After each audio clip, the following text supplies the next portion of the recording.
সুতরাং আমাদের সবার যেহেতু ওই কবরে যাওয়াই লাগবে, ওখানে যাওয়ার আগে যেন এই যে প্রশ্নের জবাবটা আমরা দুনিয়ায় জোগাড় করে নিতে পারি। এই 10টা বিষয় যদি আপনার এই প্র্যাকটিক্যাল লাইফে দুনিয়ার জীবনে আপনি মানতে না পারেন, কবরে যাওয়ার পরে যে দ্বিতীয় প্রশ্ন করবে মা দীনুকা, তোমার দিন কি, আপনি বলতে পারবেন না। সুতরাং আমাদের সবার যেহেতু ওই কবরে যাওয়াই লাগবে, ওখানে যাওয়ার আগে যেন এই যে প্রশ্নের জবাবটা আমরা দুনিয়ায় জোগাড় করে নিতে পারি। কথা বলেন না কেন? আজকে দিনের বেলায় যেখানে আলোচনায় ছিলাম জামালপুরে মেলান্দ, ওখানে আমি প্রথম প্রশ্নের জবাব হিসাবে 5টা অর্থ বলেছিলাম। আল্লাহর ফেরেশতারা যখনই আপনাকে বলবে আমার রব্বুকা, যদি বলেন আমার রব আল্লাহ, 5টা জিনিস সঙ্গে সঙ্গে জিজ্ঞাসা করবে। ওই 5টা যদি দুনিয়ায় কেউ মেনে নিতে পারে, ও কবরে বলতে পারবে রব্বি আল্লাহ, আমার রব আল্লাহ। আজকে দ্বিতীয় প্রশ্ন এখানে করছি, কালকে কুমিল্লায় আছে 3 নাম্বার প্রশ্নের উপরে কথা বলবো। মান হাজার রজুল, এই লোকটা কে ছিল? ওখানে প্রায় 17টা পয়েন্ট আছে, ওর উপরে কালকে আমি কুমিল্লায় আলোচনা করব। এখন আলোচনার বিষয় দিন শব্দটা যদি বলতেই যায় যে দিন ওনাল ইসলাম, তাহলে কয়টা জিনিস মানা লাগবে? 10টা। বলেন, কালকে দুপুর বেলা ছিল 5টা, কিন্তু এখন ওটা তো রব ছিল, এখন দিন। আল্লাহ পাক বলেন কি হয়েছে তোমাদের, আমি যে দিন পাঠিয়েছি আমার দিন বাদ দিয়ে কোন দিন তালাশ করো। তাহলে দিন শব্দের শাব্দিক অর্থ এই রাতের পরে যেটা আসবে ওই দিন। আরো জোরে বলেন। দিনের প্রধান অর্থ কোরআনে কারিমে আল্লাহ দিয়েছেন, দিনের প্রধান অর্থ হচ্ছে বিচার দিন। সূরা ফাতিহার 3 নাম্বার আয়াতে প্রতিদিন এটা আমাদের মুখ দিয়ে আল্লাহ বের করে নিচ্ছে, মালিকি ইয়াউমিদ্দিন। জবান খুলে আয়াতটা একবার পড়েন, মালিকি ইয়াউমিদ্দিন।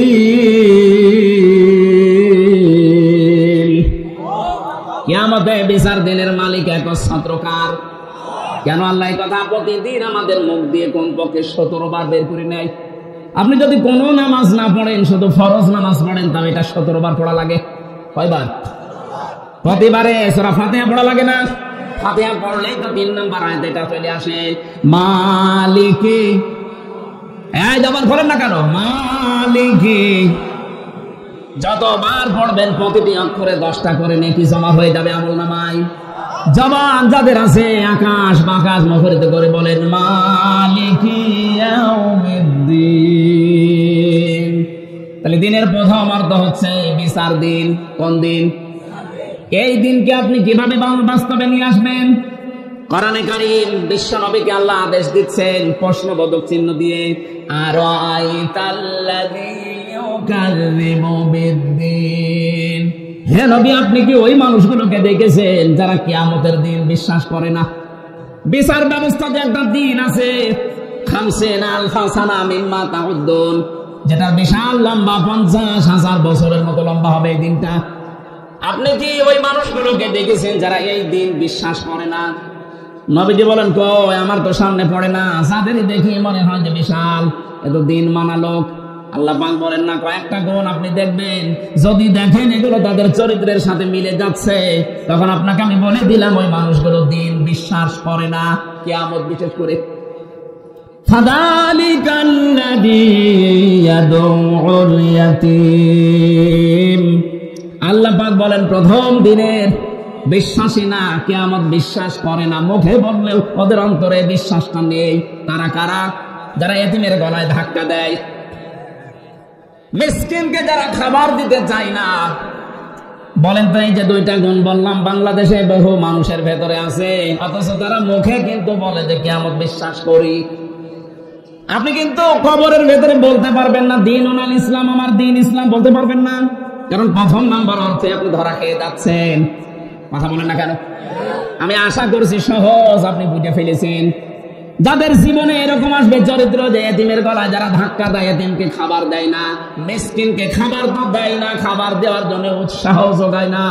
ওরা নামাজ পড়তে পারে, রোজা রাখতে পারে, বিশাল পর্দা করতে পারে, কিন্তু কিয়ামত বিশ্বাস করে না। কিয়ামত যদি কেউ বিশ্বাস না করে, কবরে যে 2 নম্বরে প্রশ্নের জবাবে দিন ওনার ইসলাম বলতে পারবে? পারবে না। আমরা যেন ধরা না খাই, যেন আমাদের চরিত্র আজকেই পাল্টাবো। বিশেষ করে ইয়াতীম যারা, এই মানুষগুলো যে কত অসহায় দুনিয়াতে, এদের মনের ভেতরে একটা চাপা দুঃখ আছে। নবীজি বলেন তামাম দুনিয়া যত এতিম সব এতিমের সর্দার আল্লাহ আমাকে বানিয়ে দিয়েছিলেন। এতিম সে কি বাবা মা না থাকলে কি হয় এটা তো আমি জানি। আমার জীবনে এরকম গেছে, মানুষ ওপরের গাছে ওঠার পরে নিচে যখন ডাল ভেঙে পড়ে গেছে, যেই ডালটাই ধরে ওইটাই ভাঙে, যেইটা ধরে ওইটাই ভাঙে। আমি জন্মের আগ থেকে শুরু করে সেই ডাল ধরেছি, একটা ডাল কেউ শক্ত পাইনি, প্রতিটা ভেঙে ভেঙে আমি নিচে পড়ে গেছি। জন্মের আগে আমার বাবাকে আমি হারিয়ে ফেলেছি, জন্মের পরে আমার মাকে কিছুদিনের ভেতরে হারালাম। আমার দায়িত্বে ছিল আমার দাদা, তাকেও হারিয়ে ফেলেছি 8 বছরে। এরপর একটা চাচা পেয়েছিলাম, তাকেও আমি হারিয়ে ফেললাম। যতগুলো ডাল আমি ধরলাম, একটা ডালও আমি ঠিক মতো ধরতে পারিনি, ধরলে ভেঙে যায়। এতিম যারা আছেন দুনিয়াতে আপনি শুকরিয়া আদায় করবেন কিয়ামতের দিন। বিশ্ব নবী নিজে বলবেন আমি এতিম ছিলাম, আসো আমার কাছে। এখানে এতিম যারা আছেন মানুষ, কারা এতিম আছেন হাত তোলেন তো। আপনি বুড়া মানুষ, কিসের এতিম? না, এতিমই তো বোঝেন। ও পাইকে একেবারে ঝুনো হয়ে গেছে, আরো বলছে আমি এতিম। আরে ভাই, আপনি যদি এতিম হন, বাংলাদেশে এতিম নেই কোনটা? এটা কিছু কিছু মানুষ দেখতাম যারা দুজন বোন পালিয়ে গেছে, ওরা কথা বলার আগে বলতো আমাদের কেউ নেই, কেউ নেই, আমরা এতিম না। এটা মিথ্যা কথা। এতিম তো হবে শিশু বয়সে যাদের বাবা মা হারিয়ে যায়, যাদের বাবা মা মারা যায় ছোট বয়সে। ছোট বলতে এখানে 1 থেকে সর্বোচ্চ 15 বছর হতে পারে। এই 15 বছরের আগে যাদের বাবা মা মারা গেছে, এদেরকে আপনি এতিম হিসাবে গণ্য করতে পারেন। আপনার বয়স এখন 70 বছর, আপনি কিসের এতিম? আপনি এতিম, বুড়ো এতিম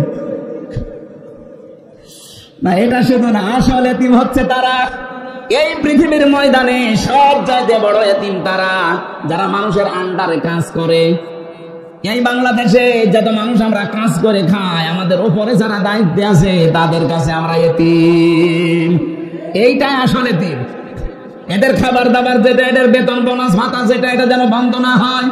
আজ কত মানুষ এটা গাছে পড়ে, আসলে আজ ফ্যাক্টরি গুলো আছে, গার্মেন্টস গুলো আছে, উপরে যারা দায়িত্বে আছেন প্রত্যেকের কাছে নিচে যারা কাজ করছে লেবার, তারা কি আরো জোরে বলেন?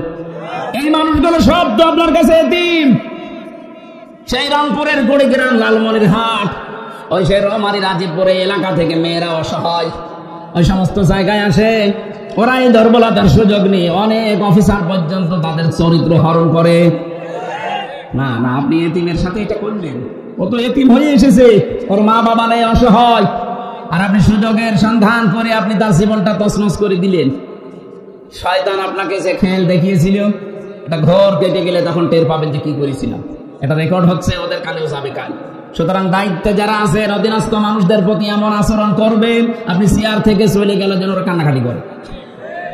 আমি বহু এসপিকে বিদায় নেওয়ার সময় কনস্টেবলকে কানতে দেখেছি। এমনও এসপি পেয়েছি কুষ্টিয়ায়, বিদায় নেওয়ার সময় কনস্টেবলরা পেছনে কানের কাছে মুখ নিয়ে বলছে শালা যাচ্ছে ভালো হচ্ছে। কি করলেন আপনি বলেন?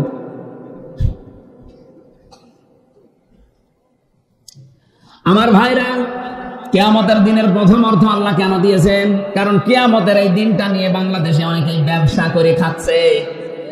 কত মানুষকে ধোঁকা দিয়ে বোকা বানিয়ে বলছে তোর কোনো চিন্তা নেই, কিয়ামতে বাবা আছে, অথচ কিয়ামতে একচ্ছত্র মালিকানা কার? ওই বাবা কি হবে বাবা জানে। এজন্য কারো উপরে ভরসা করবেন না।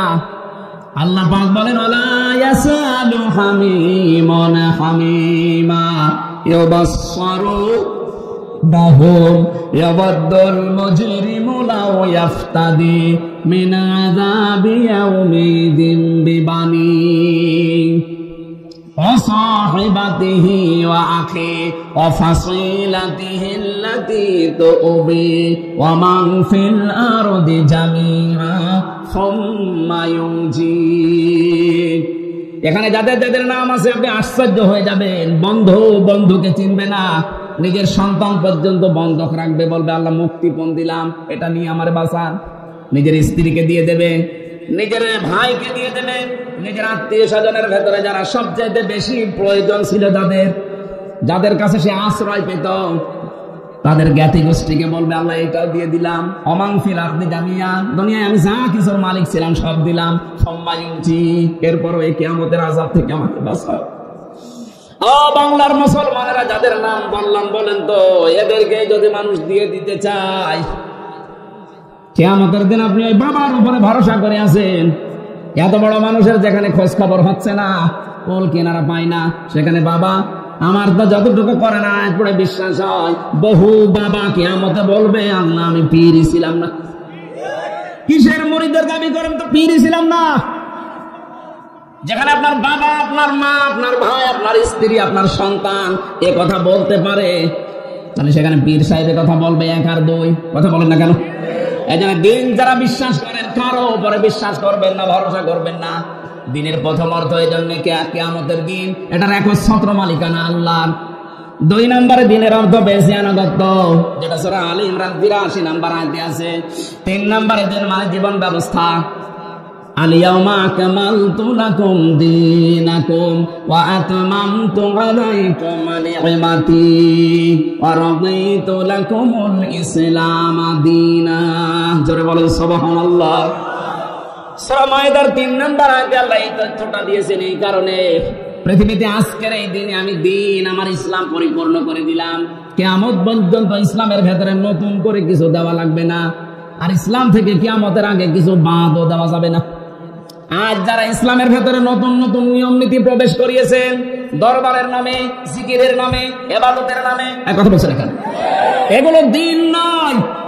আল্লাহর নবী বলেছেন যে মানুষগুলো ইসলামে নতুন কিছু প্রবেশ করাবে, ওটা যদি আমি রাসূল কর্তৃক সাপোর্ট করা না হয় ওটা পরিত্যাজ্য, ফাহুয়া রদ্দুন। অথচ আজ বাংলাদেশে এই ভেজালটাই বেশি, আসল ইসলাম নেই, সব বানানো ইসলাম।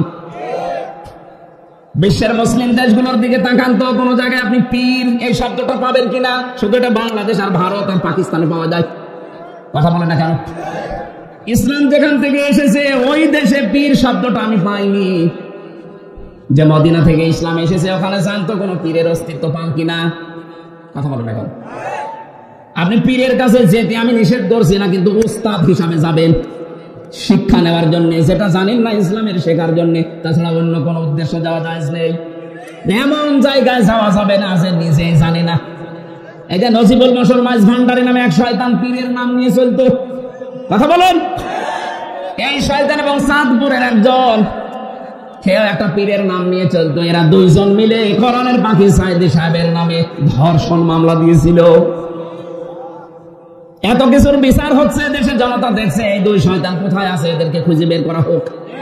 মিথ্যা মামলা দিয়ে যারা মানুষের জীবন শেষ করে দেয় তাদেরকেও এখন এই শাস্তির আওতায় আনতে চায়। কোরআনের পাখি এতদিন বেঁচে থাকলেন, আমার তো মনে হয় এখন এই ময়দানে তিনি আসতেন।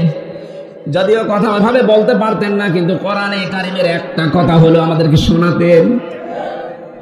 আমি জীবিত থাকতে একদিন মাত্র দেখতে পেয়েছিলাম, একদিন 10 মিনিটের জন্য আমার কাছে ছিল। তার যে কথাবার্তা এখনো পর্যন্ত, যে ইমানের যে শক্তি, আপনি ধর্ষণ মামলা দিলেন নিজে নিজেই। পরবর্তীতে এই নজিবুল বশর মাইজ ভান্ডারী বলতো আমি যা করেছি বিএনপি জামাত আমারে ছাড়বে না, তাহলে নিজে নিজে স্বীকার করছে। ওর জন্য আর কিছু লাগবে না, ধরে জনতার সামনে ছেড়ে দেন, ওরে নিয়ে শিক্ষা হোক। বাংলাদেশে কোন আলেমের বিরুদ্ধে মিথ্যা যেন কেউ তহমত দিতে না পারে।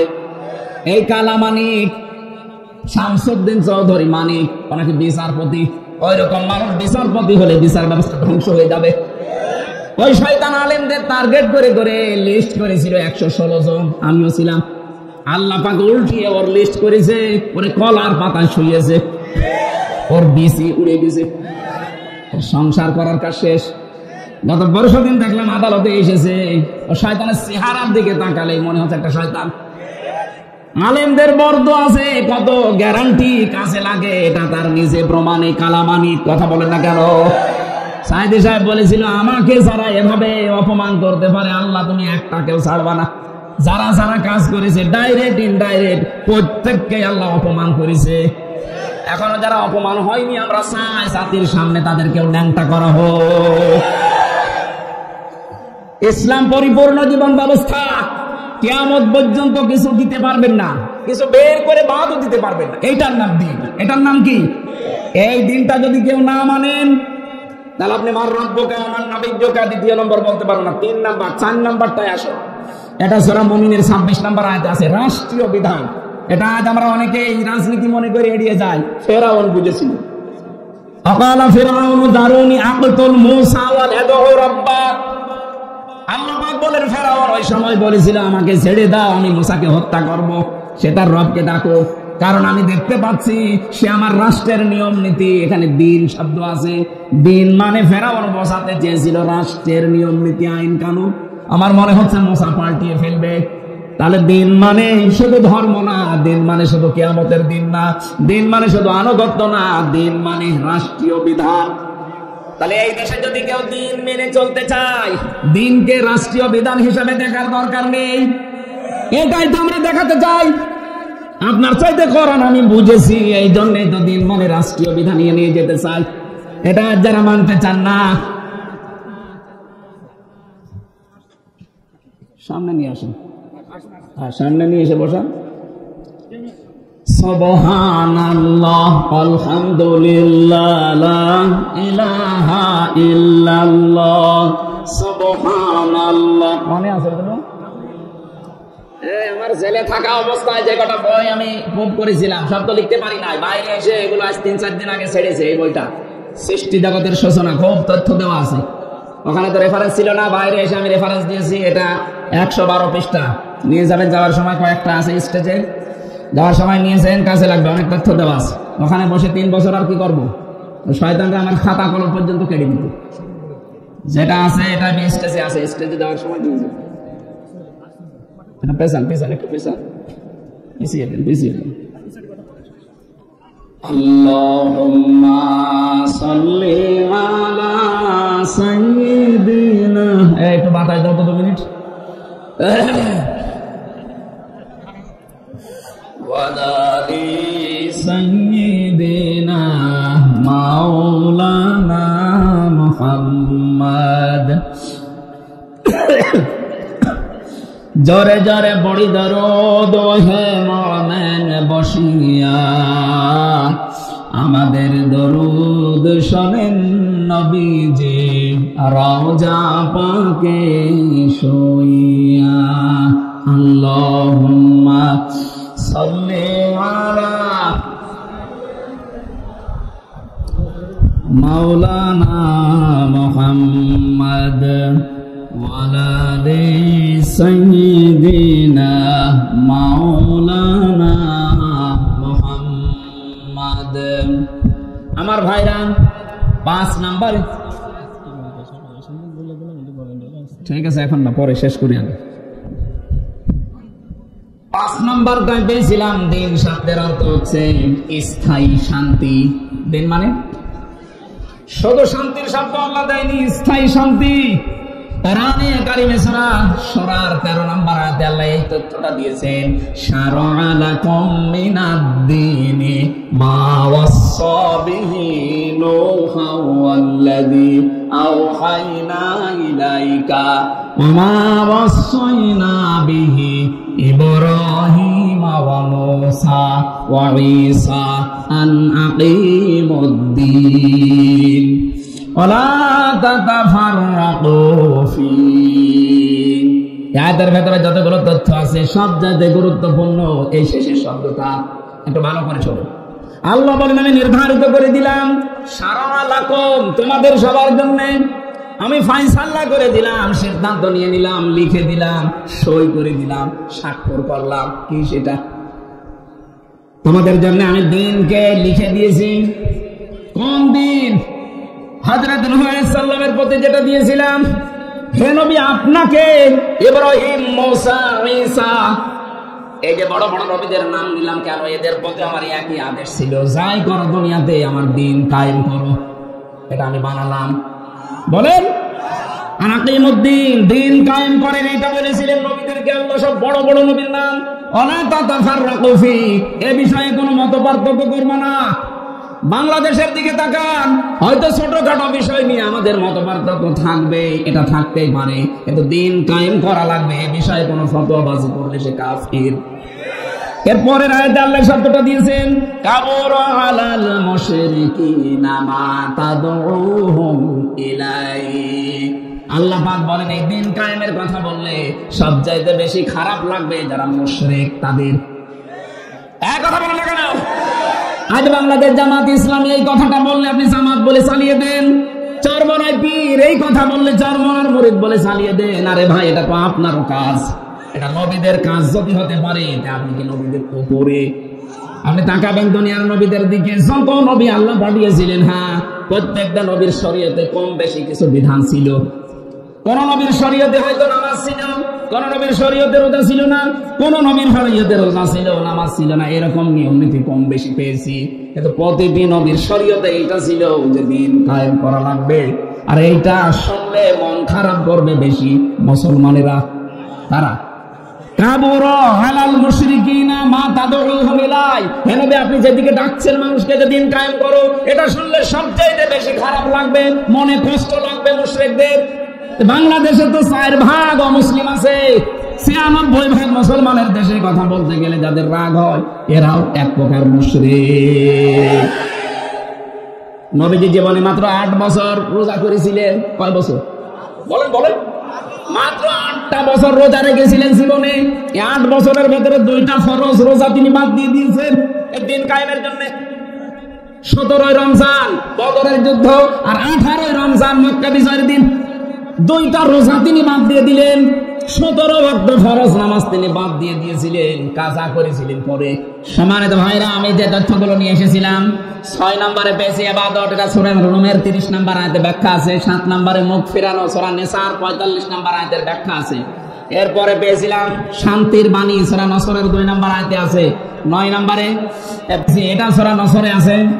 এরপরে শেষ নম্বরে স্থায়ী শান্তির ব্যাখ্যাটা আমি দিচ্ছিলাম।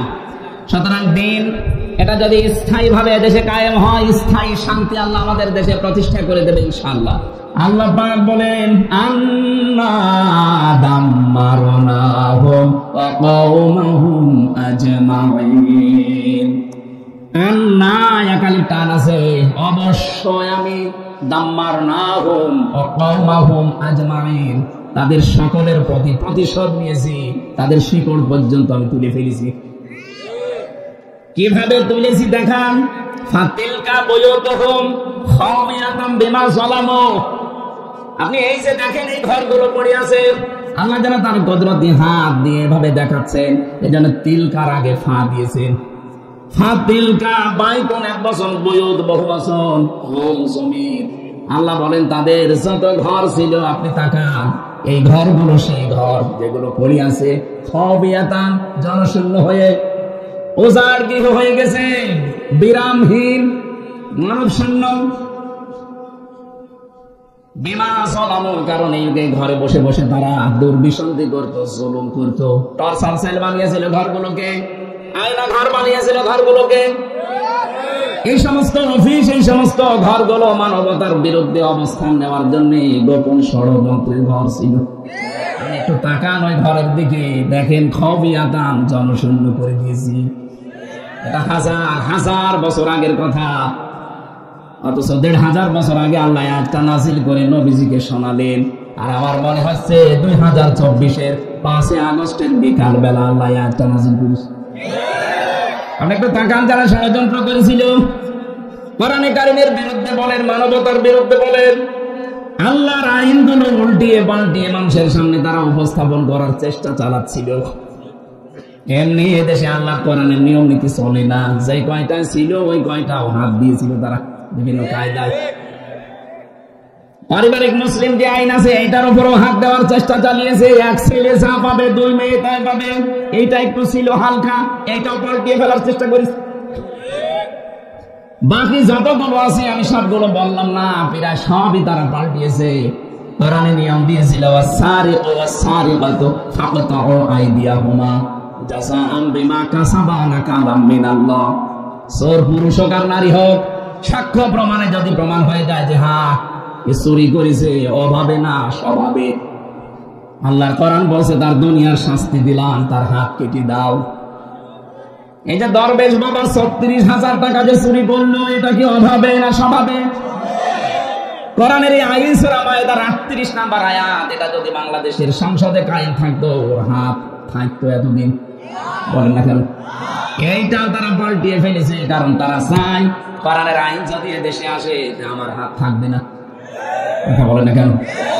এদেশে যারা কোরআন বিরোধী, কোরআনের আইনের বিরুদ্ধে, আপনি একেবারে 100% বিশ্বাস করে নেবেন ওর ভেতর সমস্যা আছে। হয়তো ওর চরিত্রের সমস্যা, কথা বলছে না কেন? হয়তো এমন ভাবে চুরি করেছে যে ওর হাত থাকবে না, এই জন্যই আইনটাও চাই না। আপনি যদি চোর না হন আপনার অসুবিধা কি? আপনার তার হাত কাটবে না, কথা বলেন না কেন? তা আপনি অবশ্যই চুরি করেছেন বা চুরি করবেন, এই জন্য কোরআনের আইনের পক্ষে আপনি নেই। আজ বাংলাদেশে যারা কোরআনের আইন প্রতিষ্ঠা হোক চাই না, একেবারে দিবালোকের মতো সত্য কথা, আমার চরিত্র ভালো না। স্মরণ দিচ্ছেন গৌতমিয়া বলেছিল যে কোরআনের এই আয়াতটা ওয়াসারিকাতু, যে হাত কেটে দেওয়া, এটা বর্বর আইন। কারণ ওর যে কালো বিড়াল ধরা পড়েছিল, যদি প্রমাণ করতে পারতাম ওর হাত কিন্তু কেটে ফেলা হতো। এই আইনটা পাল্টিয়ে তারা বাংলাদেশের সংবিধানে এমন আইন বানিয়েছে, চোর যদি চুরি করে হাতে নাতে ধরা পড়ে ওর হাত কাটা যাবে না, সর্বোচ্চ 3 থেকে 3 বছর জেল দিয়ে দেবেন। আরে ভাই, চোর যদি 3 মাস জেল হয়, আমি বহু চোরকে জেলখানার ভেতরে 3 বছর দেখেছি। চুরি করে ধরা পড়ে জেলে যায়, ওখানে যে পরিবেশ পায়, কাজ নেই কাম নেই, 24 ঘন্টা এক জায়গায় বসে শুধু কাজ খেলে। ওর সাথে যে খেলতেছে ও তো চোর না, ও ডাকাত। 3টা মাস এক জায়গায় থাকলে ওর চরিত্র আর চোর থাকে না, তখন ডাকাতের মতো হয়ে যায়। বলে ভাই ঠিক আছে, দোয়া করেন, বাইরে যে আর চুরি করবো না, এবার ডাকাতি করবো। ডাকাত যদি ধরা পড়ে যায় ভেতরে, ভেতরে এমন মানুষ আমি দেখেছি, মকিম কাশি 160 বছর জেল। সৈয়দ আসলাম ভাই 27 বছর জেল থেকে বের হয়েছে কিছুদিন আগে। ডেঞ্জার রাসু ভাই, আপনাদের টাঙ্গাইলের একজন আছে ভয়ঙ্কর তাজ, 17 বছর আছে, এখনো মনে হয় বের হয় নাগরপুরে বাড়ি। আমার উপর তলায় ছিল, 17 বছর জেল খাটতেছে, নাম দেখেছি ভয়ঙ্কর তাজ, ডেঞ্জার রাসু, সৈয়দ আসলাম। নাম শুনে বোঝা যাচ্ছে যে কিরকম হবে। এই সরসরি করে যখন ডাকাতি করে আবার ধরা পড়ে, ওদের সাথে দেখা হয়, একসাথে যখন থাকে, ওরা বলে কি ডাকাতি করতে যে ধরা পড়ে গেলে ফেলে দিতে পারলে না, কত কিছু দুনিয়ায় ফেলে দিয়েছি। ওখানে থাকলে আপনি শেষ পর্যন্ত 1-1.5 বছর, 2 বছর, 5 বছর পরে বের হবে মার্ডার করার শিক্ষা নিয়ে। ওখানে লেখা আছে গেটের সামনে, এটা জেলখানা নয় শুধু, এটা হচ্ছে সংশোধনাগার।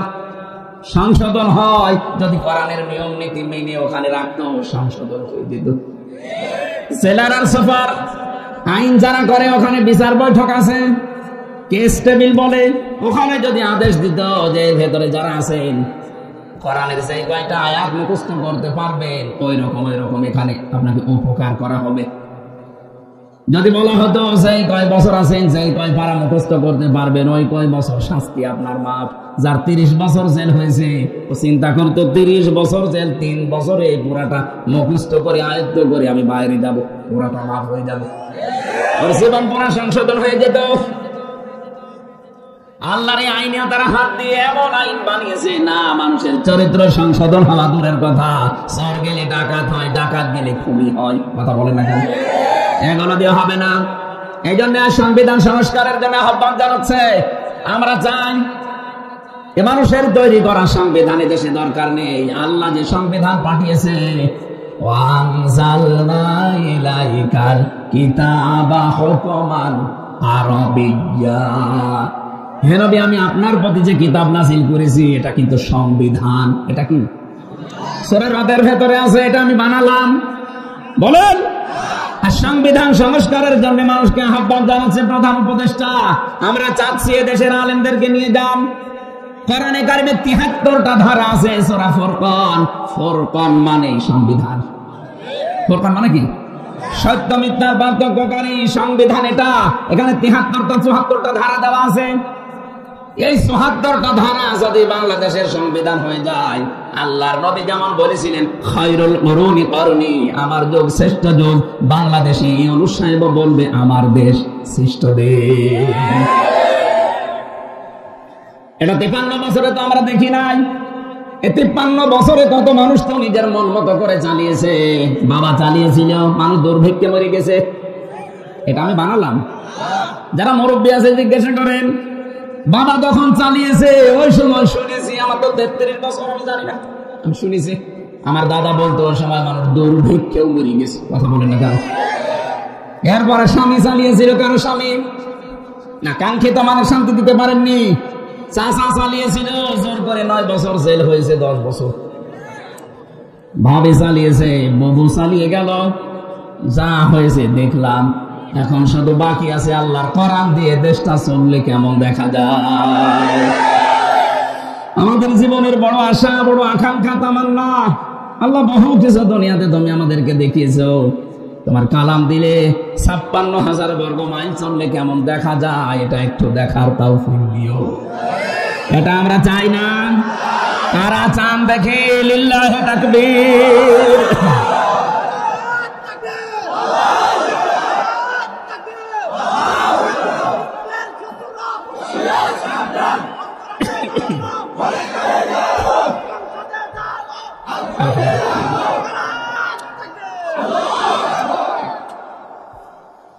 আল্লাহ রাব্বুল আলামিন লূত আলাইহিস সালামের জামানার কথা নবীজিকে মনে হচ্ছে আঙ্গুল দিয়ে দেখিয়ে দিচ্ছে। আপনি দেখেন, যারা আল্লাহর কোরআনের, যারা আল্লাহর আইনগুলো পাল্টিয়ে ফেলেছিল, আল্লাহর আইন ছিল নারী আর পুরুষে বিয়ে হবে, আর ওরা পুরো পাল্টিয়ে পুরুষে বিয়ে করেছে। কথা বলে না কেন?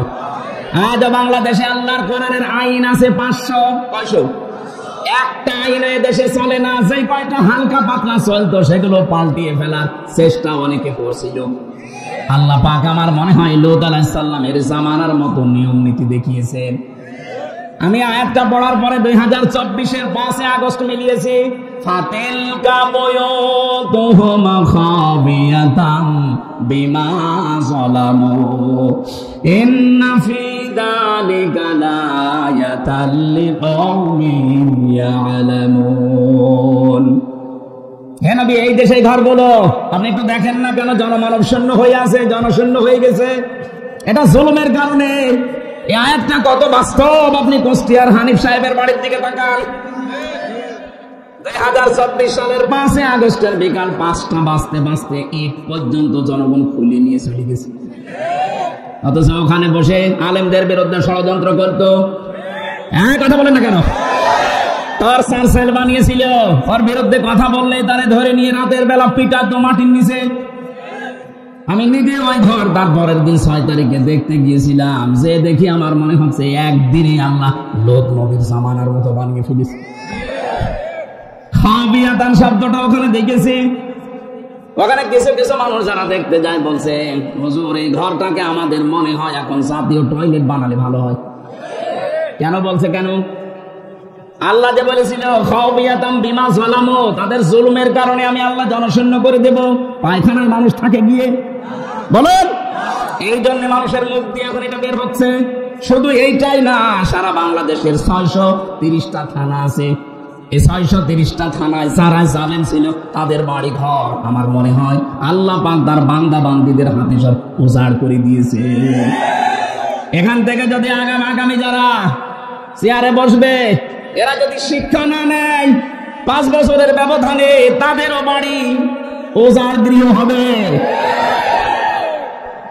শিক্ষা দিলাম, আগামীতে কেউ যেন স্বৈরাচার না হয়, আগামীতে কেউ যেন ফ্যাসিস্ট না হয়, আগামীতে কেউ যেন এরকম জনগণের উপরে জুলুম অত্যাচার নির্যাতন না করে, কেউ যেন এই পৃথিবীতে আর আয়না ঘর না বানায়। কথা বলেন?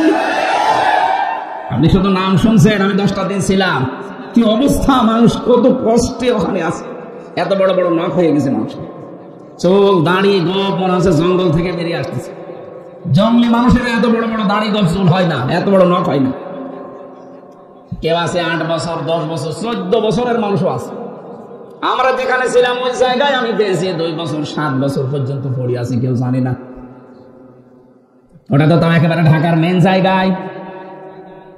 আর আর্মিরা যেটা চালাতে হয়েছে, কামরুল কি আহসান নাকি নাম জানো, জিয়াউল আহসান, এরা যেটা দায়িত্বে ছিল ওটা তো আরো ভয়ঙ্কর। এত বড় বড় আঙ্গুল দিয়ে কেউ খসিয়ে খসিয়ে দেওয়ালের সাথে লিখেছে, ভাই যদি বাইরে যেতে পারেন এই নাম্বারে একটু জানাবেন যে আমি বেঁচে আছি।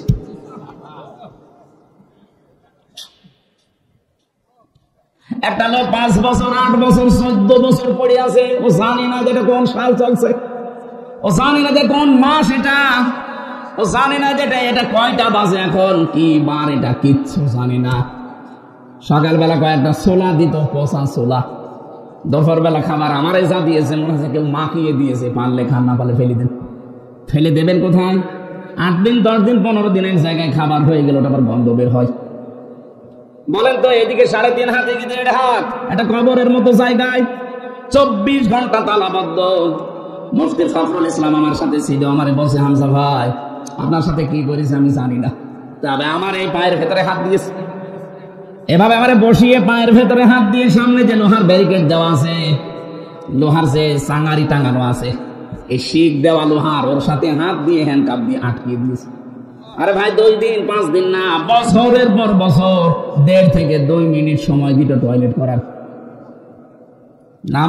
নামাজ আপনি ইশারায় পড়েন, ওযু থাক আর না থাক, 1.5 মিনিটের ভেতরে টয়লেট করবেন, কখন পানি খরচ করবেন, কখন আপনি গোসল করবেন, কিসের গোসল।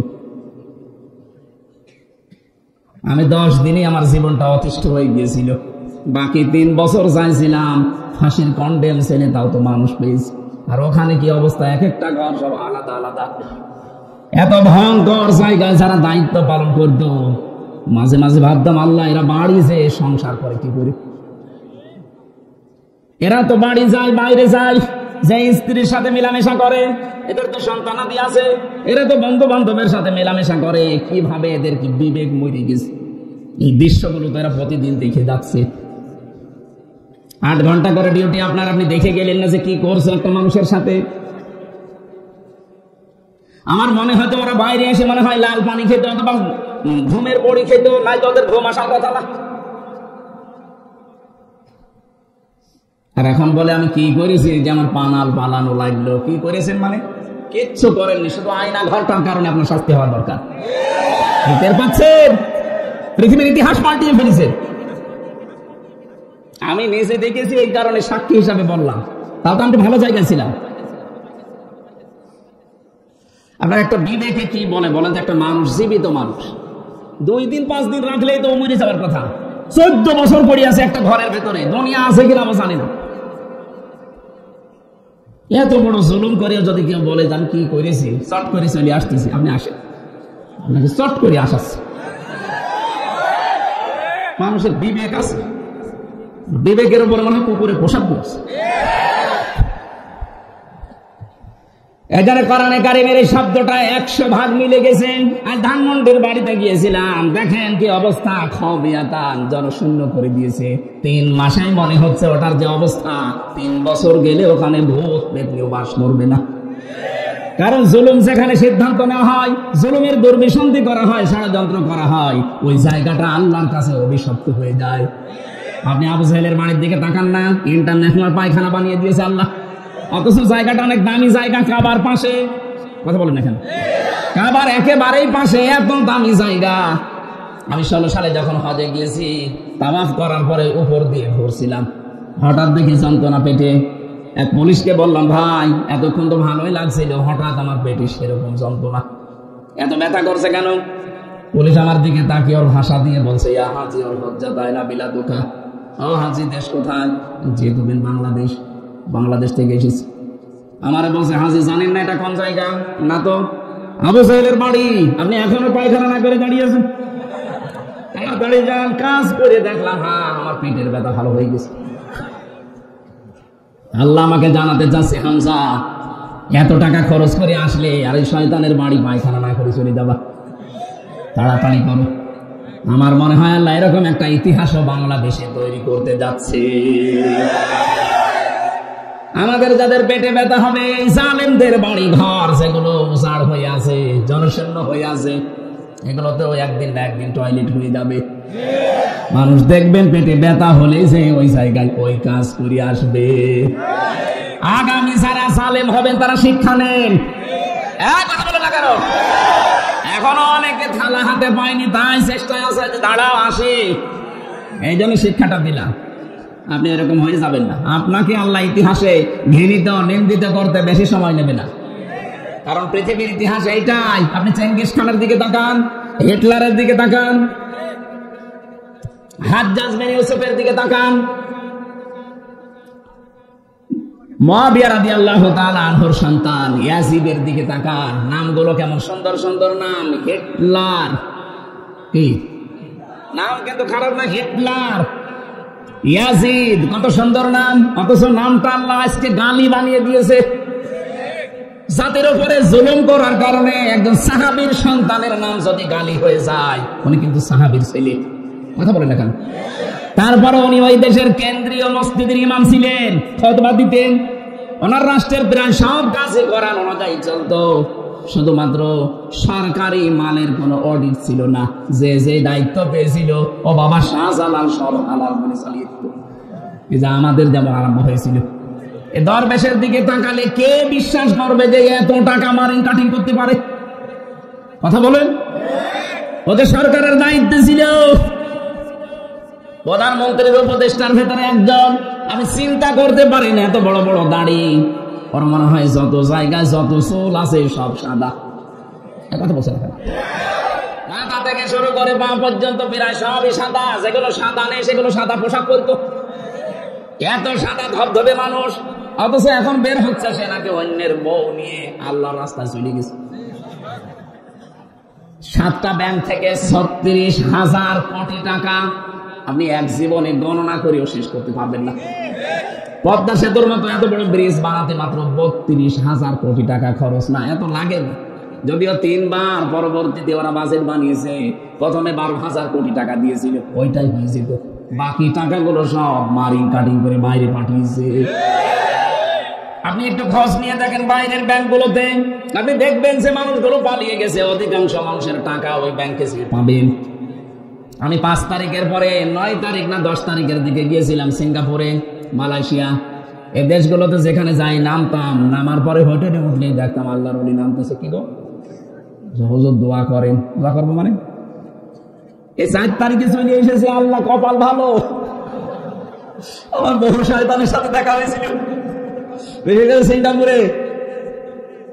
যে হোটেলে থাকতাম গিয়ে দেখি কয়েকটা শয়তান আগে উঠে বসে আছে, এমন ভাবে আছে কেউ জানে না।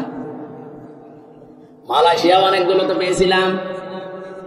আমার বলার বিষয় ছিল আমরা যেন শিক্ষা নিতে পারি কোরআনের আয়াত থেকে।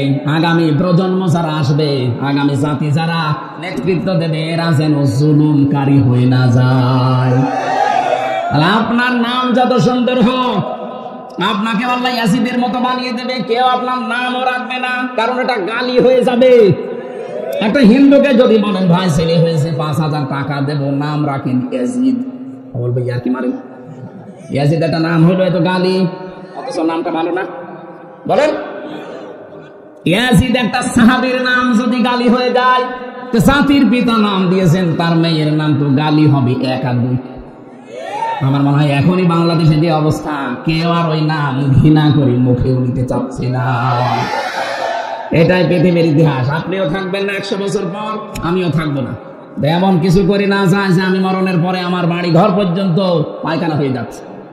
ওখানে যেন অন্তত বসবাস করার অন্তত অবস্থা যেন থাকে। কোরআনে কারীম যারা শুনতে এসেছিলেন, তাদের যতগুলো দায়িত্ব বলেছি মনে আছে একটাও? কয়টা বলেন তো? 6টা। বলেন বলেন। 1 নম্বরে, এটা ক্লাস চলছে জন্য রিপিট করছে, 1 নাম্বার কি? বিশ্বাস করা লাগবে। তাহলে এখন থেকে আমি কোরআন দিয়ে যা বলবো সবগুলোর উপর আপনার ঈমান, আপনার বিশ্বাস নিয়ে আসা লাগবে। এই জন্য আমি দলিল বলবো, ওগুলো লিখে নিয়ে দরকার মোবাইলে তুলে বাড়িতে মিলিয়ে দেখবেন, একেবারে হুবহু পেয়ে যাবেন। 2 নাম্বারে এটা সহ্য করে পড়তে হবে। 3 নাম্বারে এটা বুঝতে হবে। 4 নাম্বারে এটাকে আপনাকে মানা লাগবে জীবনে। 5 নাম্বারে এটাকে কায়েম করে দেখাতে হবে আল্লাহকে যে হ্যাঁ আমি আছি। 6 নাম্বারে এই মানুষটাকে দুনিয়ার ময়দানে কোরআনে কারীম শান্তি যে দিতে পারে, এই বিশ্বাস নিয়ে এটা প্রতিষ্ঠার আন্দোলন করা লাগবে। আমি সহ যারা এসেছি এগুলোর হক আদায় করার তৌফিক যেন আল্লাহ দান করেন। আর যারা বলতে আসবে তাদের দায়িত্ব হচ্ছে ওয়ানজালনা ইলাইকাল যিকরা লিতুবাইয়িনা লিন-নাস। আপনি যখন মানুষের কাছে কোরআন প্রচার করবেন, আমি বলেছিলাম লামের ব্যাখ্যা, লাম দিয়ে আল্লাহ জীবিত মানুষদের দিকে ইঙ্গিত দিয়েছেন। তাহলে কোরআন তাফসীর করা লাগবে জীবিত মানুষ না মরা মানুষ?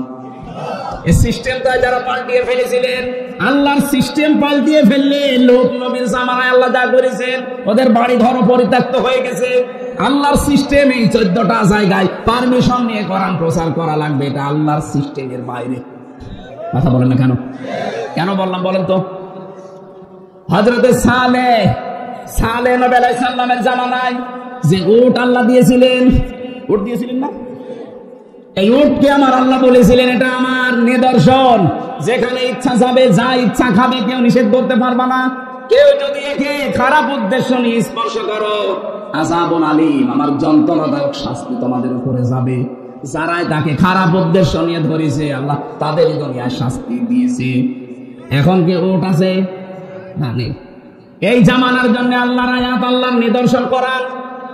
কথা বলে না কেন? কোরআন যেখানে ইচ্ছা যাবে, যেভাবে ইচ্ছা থাকবে। কেউ যদি খারাপ উদ্দেশ্য নিয়ে কে আসেন, এর কাছে ধরতে যান, আপনাকে আল্লাহ এরকম শাস্তি দিতে পারে না। আল্লাহ বলে হয়ে গেছে বলেন, এই বিশ্বাস নিয়ে দুনিয়ার জীবন চালাবে। সুতরাং আগামীতে কিয়ামত পর্যন্ত এদেশে কোরআন প্রচারে যেন অনুমতি নেওয়া না লাগে। গোয়েন্দা বিভাগের একজন প্রধান আমাকে জানিয়েছে সেদিন, হুজুর 64 জেলার 630টা থানা আছে, 56,000 মাইলে, যেখানে ইচ্ছা কোরআনের কথা বলবেন। যেই ফোর্সে বলা দরকার আল্লাহ জানিয়েছে ওই ফোর্সে বলবেন, কোনো বাধা নেই। কেউ যদি অনুমতি নেওয়ার কথা বলে আমার একটু জানাবেন, ও ঠ্যাং ভেঙে ফেলবে। বললাম, স্যার আপনি এতদিন ছিলেন কোথায়? বলছে, আমি নতুন দায়িত্ব পেয়েছি, আমি মুসলমান হিসাবে যে কর্তব্য পালন করা লাগে আমি তাই করবো। আল্লাহ যে ফোর্সে জানিয়েছে, আমি ওই ফোর্সকে আমি ব্যারিকেড দেবো? মানে আমার যদি ইচ্ছা না হয় আমি চুপ করে থাকবো যে না আমার এটা পছন্দ হচ্ছে, আমি অন্যের বাধা হয়ে দাঁড়াবো কোন কারণে? আল্লাহ বলেন, লিতুবাজ্জিনা লিন-নাস, আপনি স্পষ্ট দলিল আর প্রমাণ দিয়ে তাফসীর করবেন জীবিত মানুষদের সামনে, অথচ পুরো সিস্টেম ওরা পাল্টিয়ে দিয়েছিল। কত জায়গায় অনুমতি লাগবে? 14 জায়গায়। ওরা সরাসরি বলে না যে না মাহফিল করার দরকার নেই, কোরআন প্রচার লাগবে না, এমন সিস্টেম করেছিল। কালকে রাত 1:30টার দিকে এক ওসি আমার সাথে দেখা করেছে সিরাজগঞ্জ গোল চত্বরে। আমি জামালপুর শেষ করে কালকে দিনের বেলায় মনে হয় কোথায় গিয়েছিলাম, না বগুড়া শেষ করে আসছিলাম জামালপুরে সিরাজগঞ্জ গোল চত্বরে। উনি ওই সময় 23 সালের দিকে, 23 সালের শেষে 24 সালের প্রথমে উনি দায়িত্ব ছিল বগুড়ার গাবতলী থানায়। আমার 2 কিলোমিটার দৌড়িয়েছিল মাঠের ভেতরে, মা কেটে রাত 10:30 11টার দিকে। এখন যেহেতু ওনার নামে বিভাগীয় মামলা হয়েছে, এখন পোস্টিং দিয়েছে সেই কক্সবাজারের বান্দরবন এলাকায়, যা ওখান থেকে কালকে চলে এসেছে। হুজুর আপনি এক মাহফিলে আমার জন্য বদদুয়া দিয়েছেন, আমি এসেছি মাফ চাওয়ার জন্য। এখন মাফ চাও। আর ওই সময় বলেছিল আমি যতদিন ওসি আছি হামজার বাপ হয়ে থানায় ঢুকতে পারবো। কালকে দেখলাম বিড়াল হয়ে গেছে। হ্যাঁ, ওই সময় ছিল বাঘ। 14টা জায়গায় আপনি নিয়ম করেছিলেন, আর যারা ছিল দায়িত্ব কি মানুষ, ওর কাছে অনুমতি নেওয়া লাগবে। মানুষ হলে না তার কাছে যে বলা যায়, এগুলো তো সব ছিল জানোয়ার। এই কথা বলবেন না, জানোয়ার বললেও তারা বলবে না, এই কথা বলবেন না, দরকার আরো নিচের কিছু বল। এত খারাপ ছিলেন আপনি। আর এখন মাপ চান। সেদিন গাড়িটা ধরে 1 লক্ষ টাকা নিয়েছে, অথচ গাড়ির কাগজপত্র সব ঠিক আছে। বলছে টাকা দিয়ে যান, গাড়ি নিয়ে যান। মনে হচ্ছে কি একটা ব্যবসা, টাকা আমার কাছে পায়, টাকাগুলো নিতেছে। আমার সাথে মাওলানা আব্দুল বারি ছিল, তার কাছ থেকে শুনলাম 1,13,000 টাকা নিয়েছে। এখন উনি কালকে দেখা হয়ে বলছে টাকা ফেরত দেন, মাফ চেয়ে নেন। আমি তো মাফ করার, আমি মাফ করে দিয়েছি, কিন্তু টাকাটা তো দেবে। টাকা দিয়ে আপনি মাফ চেয়ে নিন। এখানে সূক্ষ্ম একটা কথা বলছি, বাংলাদেশে বহু মানুষ এই 15.5 বছরে যারা জুলুম, অত্যাচার, নির্যাতন, আয়নাঘর, গুম, খুন, মানুষের কাছে চাঁদাবাজি, মিথ্যা মামলা দিয়ে হয়রানি করে তার জীবনটা নষ্ট করা, এরকম অপরাধ যারা করেছে, অনেকে মনে করছে আস্তাগফিরুল্লাহ পড়লেই মাফ হয়ে যাবে। না, আপনি অপরাধ করেছেন, যার কাছে স্বীকার করবেন তার কাছে। আর স্বীকার করার নিয়ম হচ্ছে তার কাছে যাওয়ার পরে যদি বলেন ভাই 15.5 বছর আপনাকে আমি ব্যবসা করতে দেইনি, আমি চাঁদাবাজি করেছিলাম আপনার কাছে, আমি প্রভাব খাটিয়েছিলাম, মিথ্যা মামলা দিয়েছিলাম, মিথ্যা সাক্ষী দিয়েছিলাম, এরকম বহু কিছু আমার দ্বারা হয়েছে, আপনি আমারে মাফ করে দিন। উনি যদি বলে মাফ করতে পারি, এই 15.5 বছরে আমার যে ক্ষতি হয়েছে ক্ষতিপূরণ দিন। আপনাকে ওই ক্ষতিপূরণ দেওয়া লাগবে। আমারটা যেমন 3 বছরে প্রায় 30 লাখের উপরে টাকা আমার বাবার কাছ থেকে নিয়েছে। আমার কাছে যদি মাফ পেতে চায়, আমার মামলার আয়ু থেকে শুরু করে যারা একেবারে টট্ট বটন জড়িত, প্রত্যেককে আমি বলবো 3 বছর ফাঁসির কন্টেম সেলে থাকবেন, আর 30 লাখ করে টাকা আমার বাবাকে দেবেন। ক্ষতিপূরণ দেবেন, এরপরে বলবেন যে হুজুর মাফ করে দেন। কালকে যেমন ওসি বলছিল মাফ করে দেন, মাফ করে দিয়েছি, কিন্তু টাকা দেন। কথা বলছে এখন এই তাওবা যদি বাংলাদেশে চালু হয়ে যায়, আমরা বহু মুসলিম মানুষ অন্তত একটু মাজা খাড়া করে দাঁড়াতে পারবো। আর সামনে যারা চেয়ারে বসবে ওরা বলবে না দরকার নেই, ওই একতলা আছে একতলায় থাকা, দোতলা করতেছে তো আরেকজন একটা মারিং কাটিং করা লাগবে। কথা বলে না কেন? তখন এই ভয়তে বন্ধ হয়ে যাবে। আমরা চাই আন্তর্জাতিক অপরাধ ট্রাইব্যুনাল যেটা গঠন হয়েছে খুব তাড়াতাড়ি অপরাধীদের সারে তালিকা হয়েছে, মামলা হচ্ছে, এদের তাড়াতাড়ি করে বিচার করে দুনিয়াতে রায় দেন, আগামী প্রজন্ম দেখে শিক্ষা দেবে। আর যদি ফাঁক ফকর দিয়ে মাপ পেয়ে যায়, আগামী যারা আসবে চেয়ারে ওরা ডবল জালেম হবে। আমরা আমাদের ভবিষ্যৎ প্রজন্মকে শান্ত, নির্মল, স্বচ্ছ, নিরাপত্তা, এরকম একটা শান্তি, স্বস্তি, নিরাপত্তার পরিবেশ উপহার দেওয়ার জন্য এই বিচার তাড়াতাড়ি দেখতে চাই। আপনি যদি বানানো বিচার করে বানানো ট্রাইব্যুনাল বানিয়ে যদি ভালো ভালো মানুষকে হত্যা করতে পারেন, আপনি যে হত্যা করছেন এর একেবারে সরাসরি প্রমাণ এখন হাজার মানুষের কাছে আছে। আলেমদের বিচার করতেন আমরা দেখেছি, সাক্ষী এমন মানুষ 75 সালে জন্ম নিয়েছে, 71 সালে সাক্ষী দিয়েছে। আমাকে বানিয়ে বললাম, এমন বহু মামলা আমি নিজে পেয়েছি, আমারটাও নিজে আন্দাজে মামলা দিয়েছি। সন্ত্রাস বিরোধী আইনে মামলা দিয়েছে আমি নাকি আনসারুল্লাহ বাংলা টিমের সদস্য, অথচ না আমি জীবনে আমি জানি না আনসারুল্লাহ কি, ওসব জানি না। আন্দাজে এই যে মিথ্যা মামলা দিয়ে জীবনটা নষ্ট করে দিলেন। 3টা বছর কি কষ্ট দিয়েছেন, 24 ঘন্টা আমার তালাবদ্ধ করে রাখতেন। যাই করেছেন আমি মাফ করে দেব, কিন্তু আমার মতো এরকম কিছু আপনাকে পাওয়া লাগবে। এক কথা বলেন না কেন? আপনারা বিচার করেছিলেন সাক্ষী বানিয়ে বানিয়ে নিয়ে, কারণ আমার নিজেকে নিয়ে বলছে 50টা মামলা দেব যদি 10 লাখ টাকা না দেন। মামলা কি আপনার কাছে আছে? না, আমরা বানাবো। কি দেশে বাস করতাম দেখেছি, মনে হচ্ছে ওরা টাকা কামাই করা মেশিন ধরেছে। শুধু আমি একা, এরকম বহু মানুষ দেখেছিল না? যাদের এরকম করেছেন তাদের কাছে মাপ চান। তারা যদি বলে ক্ষতিপূরণ দেওয়া লাগবে, ক্ষতিপূরণ দেন। যার যা ক্ষতি করেছেন আপনি তো জানেন, ক্ষতিপূরণ দেন, এরপরে বলেন আস্তাগফিরুল্লাহ। এক ওসি পেয়েছিলাম জেলখানায়, আমার কাছে এসে বলছে হুজুর আমার এই তাওবাটা একটু দেখেন তো কিভাবে। বলছে আমি যখন ওসি ছিলাম ওই সময় আমার লোকজন নিয়ে রাত 12টার পরে ভোট কাটা আরম্ভ করলাম। ফজর পর্যন্ত এই কাজ করার পর বাক্সগুলো সব জমা দিয়ে দিলাম। পরে ফজরের আজান দিলে গোসল করলাম, ওযু করার পর 2 রাকাত নামাজ পড়ে বললাম আস্তাগফিরুল্লাহ। হুজুর আমার এই তাওবা হয়েছে, এই তাওবা হয়েছে। আমি বললাম না, তাওবা হয়নি, এটা ইয়ার কি হয়েছে। আপনি কি আল্লাহর কাছে অপরাধ করেছেন যে আস্তাগফিরুল্লাহ পড়ছেন? আপনি তো অপরাধ করেছেন হামজার কাছে। আমার মতো 3.5 লাখ 4 লাখ হামজা লাগে একটা এমপি বানাতে। এক কথা বলবেন কেন? আর আপনি সব রায় বাদ দিয়ে নিজে নিজে রায় দিয়ে আপনি এমপি বানিয়ে দিলেন। দিনের ভোট রাতে করে ফেললেন। এক কথা বলবেন কেন? আপনার মাফ হবে এই 3.5 থেকে 4 লাখ হামজার কাছে যেয়ে বলা লাগবে। কিন্তু ভয়ঙ্কর বিষয়, আপনি যাদের কাছে বলবেন, আপনি তো ছেলে পড়ে আছেন কয় বছর, 1 বছরে অনেক হামজা দুনিয়া থেকে বিদায় দিয়েছে, তাদের কাছে আপনি মাফ চাবেন কি করে? তার মানে আপনার মাফ নেই। এরকম যে বহু মানুষের মাফ হবে না এদেশে নেই। আগামীতে যারা আসবেন তারাও চিন্তা ভাবনা করবেন, কারণ বহু মানুষ কিন্তু প্রতিদিন মারা যাচ্ছে, আপনি কিন্তু মাফ চাইতে পারবেন না। এই জন্য সুষ্ঠুভাবে এদেশে আবার মানুষের হাতে আসুক, আবার যেন অবৈধ কোনো কায়দায় কেউ না বসে পড়ে। এক কথা বলেন না কেন? ফাঁক ফকর দিয়ে চলে যাবেন না, চিন্তা ভাবনা করে যেগুলো আছে 15.5 বছরের জঞ্জাল এগুলো সব দূর করে ওই জায়গায় ভালো ভালো মানুষকে দেন। এখানে একটা শান্ত নির্মল একটা সুস্থ পরিবেশ দরকার। যারা দায়িত্বে আছেন সম্মানজনক একটা সময় নিয়ে সংস্কার করে খুব তাড়াতাড়ি নির্বাচনের মাধ্যমে নির্বাচিত প্রতিনিধির হাতে দেশটা তুলে দিন। নাই তো এই যে ষড়যন্ত্র বাইরে চলছে, এখন ওরা 2 বোন মিলে পালিয়েছে, ওনারা এখন এই সুর বানাচ্ছে মানুষের কাছে, বিশ্বের মোড়লদের কাছে শোনাচ্ছে যে আমরা নির্বাচিত ছিলাম, আমাদেরকে উৎখাত করা হয়েছে। এত বড় ডাহা মিথ্যা কথা একটা হাসি মানুষ বলতে পারলেন? সে পাশে হোক আর যাই হোক, হ্যাঁ হস তো করিস। এত বড় ডাহা মিথ্যা কথা আপনি বলেন কি করি?